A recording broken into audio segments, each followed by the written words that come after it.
మిత్రులారా, ప్రముఖ కవి నజరుల్ ఇస్లాం అన్నట్టు మనందరం ఒకే కొమ్మకు పూసిన పువ్వులం. మన రాజ్యాంగం లౌకిక ప్రజాస్వామ్య విలువలను బోధిస్తుంది. మన దేశంలో మత ప్రమేయం లేని రాజ్యం ఉండాలని అంబేద్కర్ నేతృత్వంలోని రాజ్యాంగ నిర్మాతలు భావించారు. ఎంతో భిన్నత్వం, వైవిధ్యం ఉన్న మన దేశంలో మత స్వేచ్ఛకు, జీవించే స్వేచ్ఛకు, ఇంకా అనేక హక్కులకు రాజ్యాంగం హామీపడ్డది. కానీ కాలక్రమంలో రాజ్యాంగ స్ఫూర్తిని దెబ్బతీసే మతతత్వ రాజకీయాలు ముందుకొచ్చాయి. ప్రజలను మతపరంగా విభజించి సమాజంలో విద్వేషాలను రెచ్చగొడుతున్నారు. మనం గతంలోకి వెళ్ళి చూస్తే బుద్ధుడు, కబీర్, వేమనలు కరుణ, ప్రేమను ఎత్తిపట్టారు. ఈ ప్రేమను, కరుణను, మానవీయ విలువలను ప్రస్తుత మత రాజకీయాలు మింగేస్తున్నాయి. పరమత విద్వేషమే భక్తిగా, దేశభక్తిగా చలామణి అవుతున్నది. ఈ సందర్భంలో రచయితలు తమ రచనల ద్వారా ద్వేషం, అసహనం ఎంత ప్రమాదకరమో తెలియజేయాల్సిన అవసరం ఉంది. ఆ చారిత్రక అవసరంలో నుంచి పుట్టిందే సమూహ. ఇప్పుడు సమూహం మీద ఒక పాట.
సహజీవన విలువలు ఏమాయరా, రంగు రంగుల పూతోటలు రక్తమే విరచిమ్మెరా,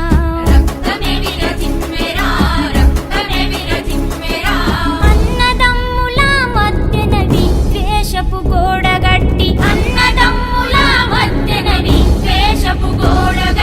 కత్తులను దించినారు, గద్దెనెక్కి కూసున్నారు,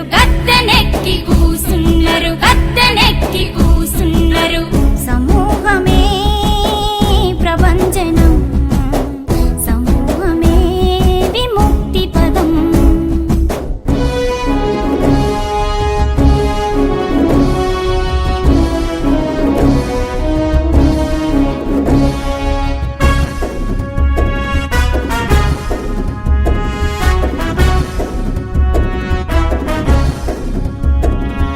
బహుళత్వం, ప్రజాస్వామ్యము మనకు పట్టుకొమ్మలే. ఒక జాతి, ఒక సంస్కృతి కాదు కాదు మన ప్రగతి, కాదు కాదు